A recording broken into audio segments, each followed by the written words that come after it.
Bonjour à tous et bienvenue dans cette nouvelle capsule, toujours sur le thème d'Atrium, avec comme objectif aujourd'hui apprendre à consulter, envoyer ou même répondre à un mail via Atrium. Allez, c'est parti, allons directement sur le site. Voilà, notre navigateur est ouvert avec dans l'un des onglets le site du Collège Mistral et dans un autre onglet la page d'identification à Atrium. Allez, commençons par nous identifier. Puis à rentrer notre mot de passe et enfin se connecter. Désormais, nous voilà dans notre espace personnel Atrium avec ici l'identifiant qui confirme que nous sommes bien dans notre espace. Alors, nous, on va s'intéresser aujourd'hui plus précisément à cette partie-là d'Atrium qui constitue la boîte de messagerie d'Atrium. Alors, un point de détail important, c'est que on ne pourra envoyer et recevoir des mails que par les personnes qui sont référencées sur ce site. Donc, c'est-à-dire les parents du collège, les personnels du collège et les élèves du collège.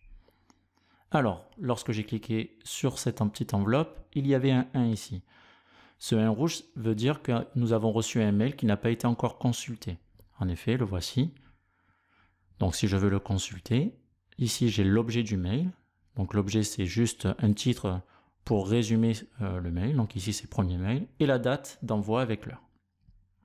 Donc, cliquons dessus pour rentrer à l'intérieur de ce mail. Donc, nous avons de nouveau le récapitulatif avec ici le message texte. Une fois la consultation du mail terminée, plusieurs options s'offrent à moi. Alors, je peux soit répondre à la personne qui vient de m'envoyer le mail, je peux répondre à tous s'il y a plusieurs destinataires au mail et que je souhaite que tout le monde reçoive ma réponse. On peut transférer, ça je ne vais pas aborder ce thème aujourd'hui. On peut supprimer le mail si on considère que l'information a été prise en compte et qu'il n'est pas utile de conserver le mail. Voilà, et on peut également tout simplement revenir sur la page précédente. Alors nous, notre objectif aujourd'hui, c'est d'écrire un message. Nous avons ici notre page qui va nous permettre d'envoyer un message.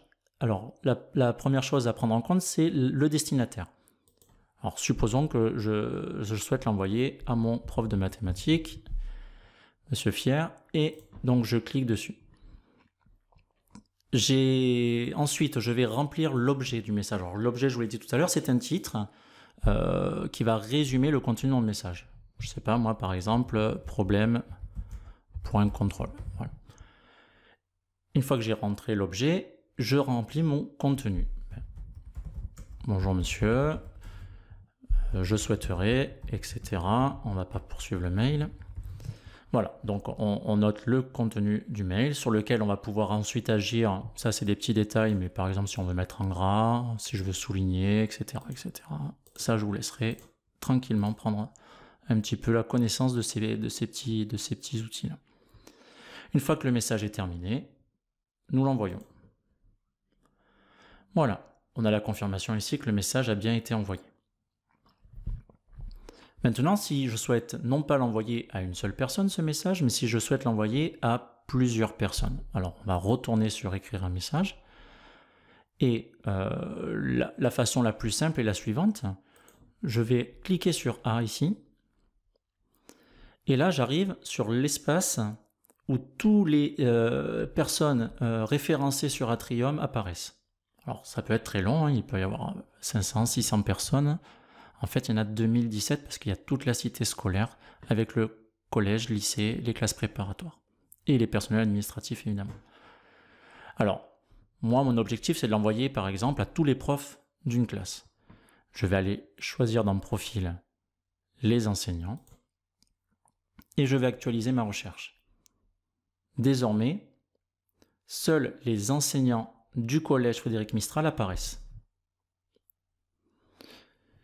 Mais moi, je ne veux pas l'envoyer à tous les enseignants, je veux les envoyer aux enseignants d'une seule classe. Par exemple, la 3e Banksy. Je sélectionne la 3e Banksy et de nouveau, j'actualise ma recherche.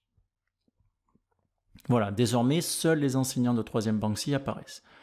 Là, je peux choisir les enseignants qui m'intéressent ou je peux choisir la totalité des enseignants de 3e Banksy en cliquant ici.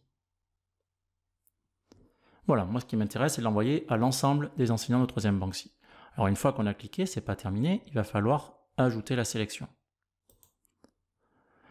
L'ensemble des destinataires a été ajouté avec succès. Ceci étant fait, je peux fermer ma fenêtre et effectivement, on voit que dans mes destinataires, j'ai bien l'ensemble des enseignants de 3e banque psy. Et je réitère le même procédé, à savoir que j'écris un objet, malade par exemple,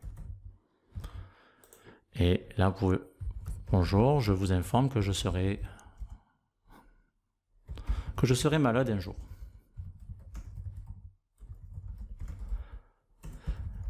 Voilà, une fois qu'on a écrit notre message, on envoie. Alors bien sûr, ici, je ne vais pas l'envoyer.